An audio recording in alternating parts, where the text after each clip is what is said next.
Hello, magandang araw and welcome back again sa ating channel, and this is Rakiterang Inday.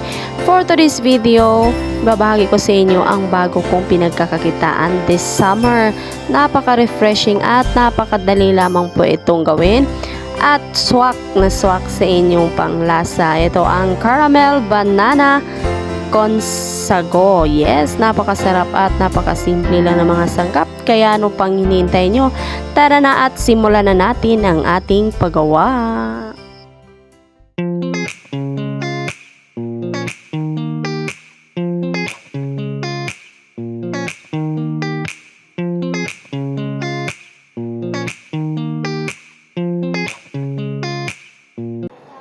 So, ang una lamang po natin gagawin ay magpakulo po tayo ng 1/4 cup na sago sa isang basong tubig.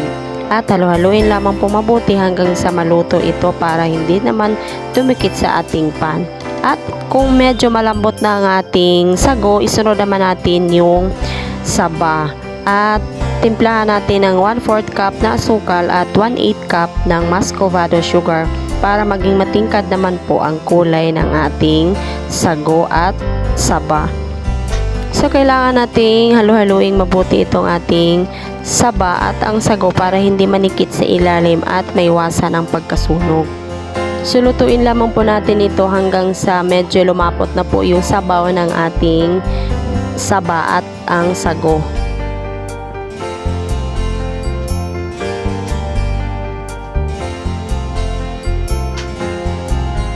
At naglagay din ako ng vanilla essence para naman dagdag bango sa ating niluluto.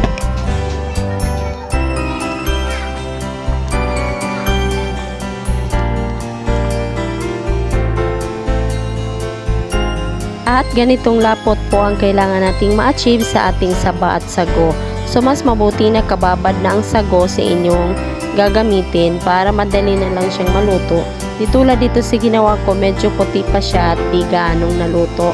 So, makikita nyo naman kapag naluto na yung sago, medyo transparent na po yung kulay niya. So, next naman nating lulutuin ay ang custard milk. So, gumamit lang po ako dito ng 4 egg yolks at 1 can ng evaporated milk and 1 can ng condensed milk. So, paghalu-haluin lamang pong mabuti bago natin isalang sa apoy. Bago natin isalang sa apoy, make sure na nahalo na natin mabuti at naibit na natin yung egg yolks para pag naluto siya, hindi siya magbuo-buo. Continuous lang din po ang paghahalo ng ating mixture para po hindi siya manikit sa ilalim at masunog.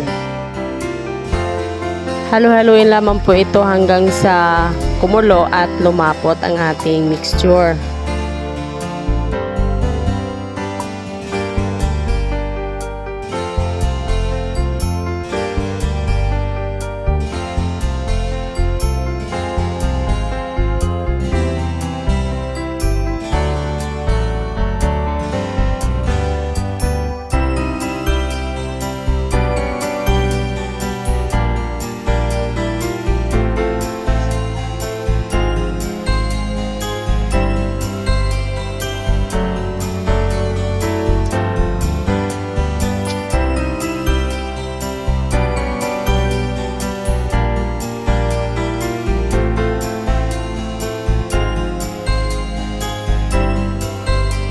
Ayan, lumapot na po ang ating mixture kaya kailangan na po nating patayin ang apoy at iset aside at palamigin.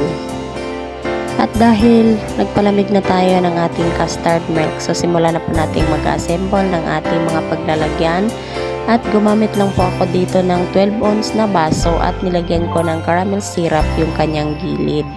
So, optional lamang po ang paglalagay ng caramel syrup sa ating mga baso. So, sa akin, nilagyan ko lang siya para naman mas maganda siya tingnan sa mga bumibili.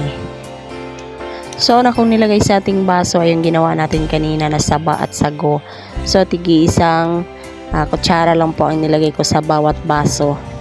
Next ay ang crush ice. So, sa paglalagay ng yelo, advice ko lang na wag naman sanang punuin yung ating mga baso kasi aapaw pa po yan kapag nilagyan natin ng custard milk.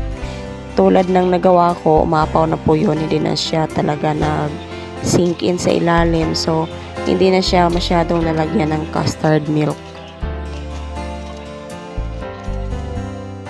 At ayan, naglagay na po ako ng custard milk. So, 1/3 cup po bawat baso po ang aking inilagay dyan.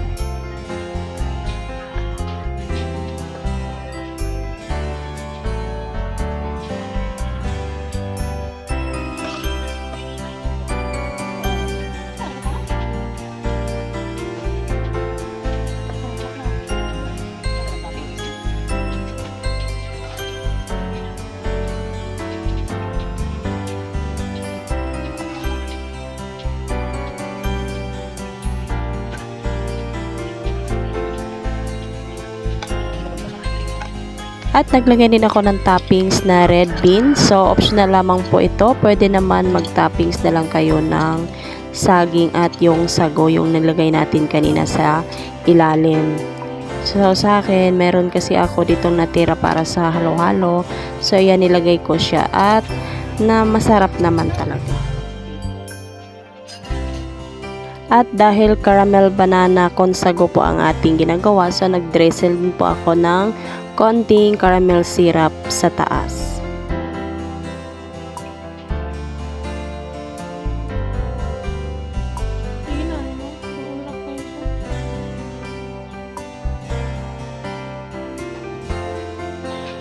At ayan na nga, tapos na po natin gawin ang ating caramel banana consago on ice. So, diba, napakadali lang at napakasarap, napakasimple lang ang ating mga ingredients at madali din siyang gawin. So, ano pang hinihintay nyo? Gawin nyo na ito sa mga bahay ninyo para naman ma-refresh din kayo at matikman nyo ito ating bagong recipe for today. At subukan nyo rin ito gawing pang negosyo. I'm sure papatok ito sa inyo.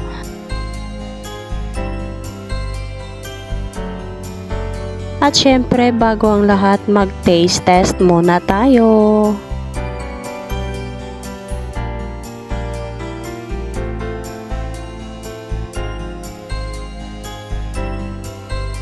So, hanggang dito na lamang po ang ating video for today.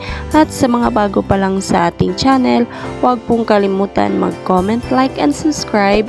And don't forget to click the notification bell para magiging updated kayo sa ating mga bagong videos. So, hanggang dito na lamang po. Ito pong muli si Rakiterang Inday, nagsasabing bye-bye!